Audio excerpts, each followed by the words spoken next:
Hi guys, welcome back. അപ്പോൾ ഇന്ന് നമുക്ക് വഴനയപ്പം തെരളിയപ്പം എങ്ങനെയാണ് ഉണ്ടാക്കുന്നത് നോക്കാം.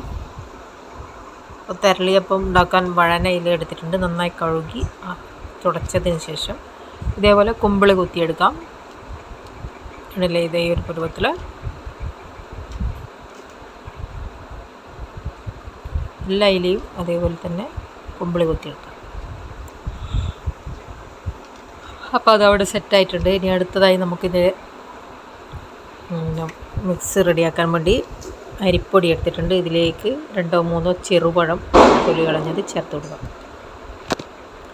പിന്നെ ഇതിലേക്ക് തേങ്ങ ചിരവിയത് ഒരു കപ്പ് ഇട്ട് കൊടുക്കാം. പിന്നെ ഇതിലേക്ക് ഒരു പിഞ്ച് ഉപ്പും കൂടി ചേർത്ത് കൊടുക്കാം. അത് കഴിഞ്ഞ് 3-4 ഏലക്ക ഇതേപോലെ തൊലി കളഞ്ഞിട്ട് ചേർത്ത് കൊടുക്കാം. ഏലക്ക പൊടിച്ചതുണ്ടെങ്കിൽ അത് ചേർത്ത് കൊടുക്കാം. ഇനി നമ്മൾ ജാഗറി ഉരുക്കിയത് ഇതിലേക്ക് ചേർത്തിട്ട് നന്നായി കൈകൊണ്ട് മിക്സ് ചെയ്തെടുക്കാം. കുറച്ച് കട്ടിയായിരിക്കണം ആയിട്ട് കുഴച്ചെടുക്കണം, എന്നാലേ നമുക്കിത് നിറച്ചെടുക്കാൻ പറ്റുള്ളൂ. അപ്പോൾ നമ്മളെ മിക്സി ഇവിടെ റെഡി ആയിട്ടുണ്ട്. കൈകൊണ്ട് നന്നായി ഞരടി ചെയ്ത് മിക്സ് ചെയ്ത് എടുത്തിട്ടുണ്ട്. അപ്പോൾ മധുരമൊക്കെ നിങ്ങളുടെ ആവശ്യത്തിനനുസരിച്ച് ചേർക്കാം. പഴം ഓൾറെഡി മധുരമുള്ളതാണ്, അതുകൊണ്ട് വെല്ലം ഉരുക്കിയത് നോക്കിയിട്ട് ഒഴിച്ചു കൊടുക്കാം. എന്നിട്ട് നമുക്ക് ഇതേപോലെ കുമ്പിളിൽ ഇതേപോലെ ഇങ്ങനെ ഫില്ല് ചെയ്ത് കൊടുക്കാം. ഇല കുറച്ച് ചെറുതായിരുന്നു, അതുകൊണ്ട് ഇത് കവർ ചെയ്യാൻ പറ്റുന്നില്ല. അപ്പോൾ ബാക്കിയുള്ളതും ഇതേപോലെ നിറച്ചെടുക്കാം.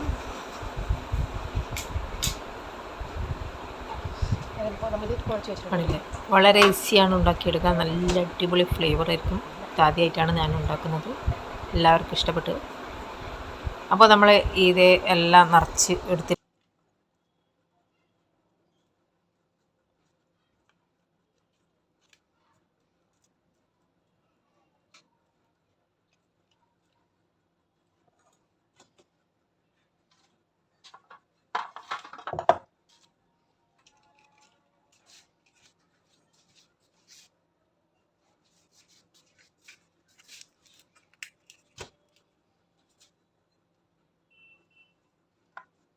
ഇതേപോലെ തുഴിച്ചെടുക്കും. അപ്പോൾ നമ്മളെ കുമ്പിളപ്പം എല്ലാം റെഡി ആയിട്ടുണ്ട്. ഇവിടെ ഞാൻ ഇഡ്ഡലി പാത്രത്തിൽ വെള്ളം തിളക്കാൻ വെച്ചിട്ടുണ്ട്. ഇതിൻ്റെ മുകളിൽ നമുക്കിത് വെച്ചിട്ട് ഒരു അരമണിക്കൂർ സ്റ്റീം ചെയ്തെടുക്കണം. ഒരു 20-25 മിനിറ്റ് സ്റ്റീം ചെയ്തെടുക്കണം എന്തായാലും. അപ്പോൾ സ്റ്റീം ചെയ്തതിന് ശേഷം നന്നായി തണുത്തതിന് ശേഷം നമുക്കിത് എടുത്ത് മാറ്റാം.